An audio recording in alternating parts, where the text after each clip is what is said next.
tenez, celui-là c'est pour vous, passez une très bonne journée. Vous êtes bien là, sous l'arbre et tout, hein. Franchement, température idéale, hein. Je suis venu vous amener ça. Parce que tenez, celui-là c'est pour vous mes amis. Passez une bonne journée, restez la vue. Pas trop, non. Non, c'est pas les témoins. Pourquoi ils passent vous voir les témoins de Jéhovah? Aussi. Et qu'est-ce qu'ils vous disent les témoins de Jéhovah? Ils nous font lire toujours un petit morceau en nous disant c'est bientôt la fin. Non. Il faut venir à la réunion le dimanche matin. Bon, d'accord, ça c'est les témoins de Jéhovah. Alors moi je vais vous dire ce que je dis, comme ça au moins vous allez être au courant de tout ce qui se passe dans la région. Un jour ou l'autre, vous et moi on va mourir. Ça, on est d'accord. Carrément, je suis d'accord. Même si je vous souhaite de vivre jusqu'à 120 ans en bonne santé, je ne peux pas vous garantir une semaine ni 24 heures. Carrément. Vous savez qu'il y a des lois qui régissent le monde. La loi de la pesanteur, la loi de l'aérodynamique, il y a plein de lois. Et il y a aussi une loi morale qui s'appelle les 10 commandements. Alors la loi, elle dit une chose, tu ne mentiras point. Très bien. Quel est l'homme qui n'a jamais menti? J'ai menti. La loi, elle dit tu ne voleras point. Qui n'a jamais volé quelque chose? Vous venez d'admettre que vous êtes un menteur, donc... Non, mais voler, ça ne veut pas dire aller dans une banque. Oui, non, carrément. La loi dit tu ne regarderas pas une autre personne pour la convoiter sexuellement. C'est notre société entière qui est basée là-dessus. Donc le jour où on meurt, on va tous être jugés par rapport à cette loi. Et si Dieu est juste, il est obligé de nous condamner et de nous envoyer en enfer. Encore faut-il qu'il y ait un Dieu. Mais ça, c'est facile à prouver.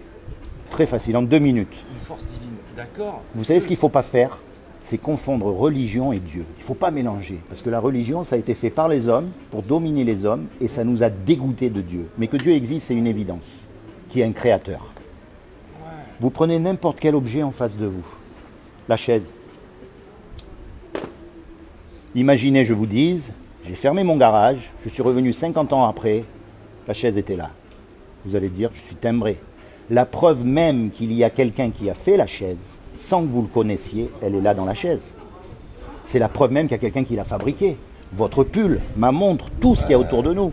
Sachant qu'avec toute l'intelligence qu'on a, on est incapable de créer un grain de sable à partir de rien.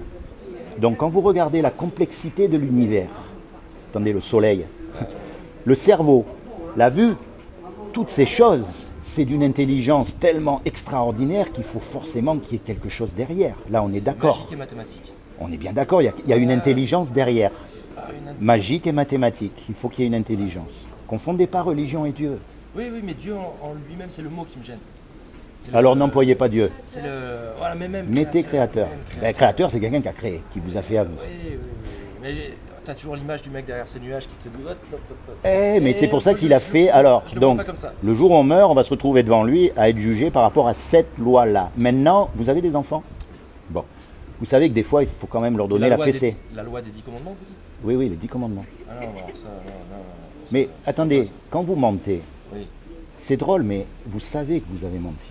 Vous avez remarqué? Non, mais ça peut être un plaisir suivant qui on ment.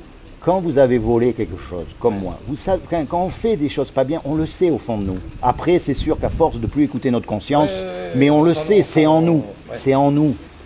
Mais oui, mais c'est parce qu'on est culturellement parlant, en France... dans le monde entier. Oui, mais un pays pratiquant catholique, il y a des peuples où le vol n'existe même pas. Pratiquant. Oui, mais c'est pas pareil, ils ne sont pas la même société que nous, vous avez raison. Oui, là-bas en Amazon, il n'y a pas de vol, mais il n'y a rien à voler non plus. Oui, et puis... mais du coup, vous savez, on a amené des t-shirts. Ça vient chez nous par notre culture. Oui, on a amené des t-shirts au Mozambique, enfin pas moi, mais une équipe, et on a donné les t-shirts aux enfants qui étaient nus. Et les enfants ont commencé à se disputer. Ouais, à cause de ce t-shirt. Alors que quand ils étaient nus, ils ne se disputaient pas.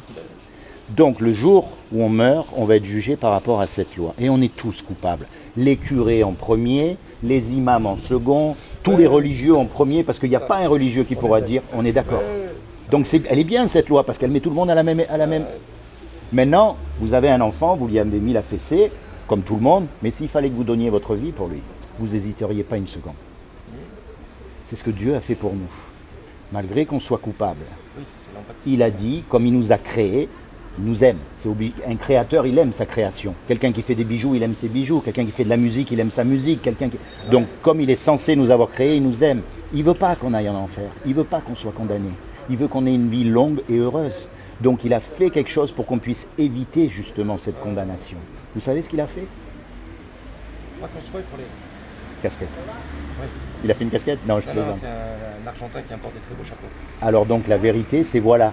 Ce qu'il a fait, c'est qu'il a envoyé son fils Jésus. C'est la véritable histoire de Jésus. C'est pas le Jésus qu'il y a dans la crèche. Et il a dit, quiconque croit que Jésus est le Fils de Dieu et qu'il est ressuscité des morts, il aura la vie éternelle à mes côtés. Et la clé là-dedans, elle n'est pas forcément de croire ce que je vous dis. La clé, elle est dans ce qu'on appelle la repentance. C'est-à-dire qu'à partir d'aujourd'hui, cherchez de vous-même, quand vous êtes tout seul, plutôt que de penser à tout et n'importe quoi, parlez-lui à Dieu. Dites-lui, j'y crois pas.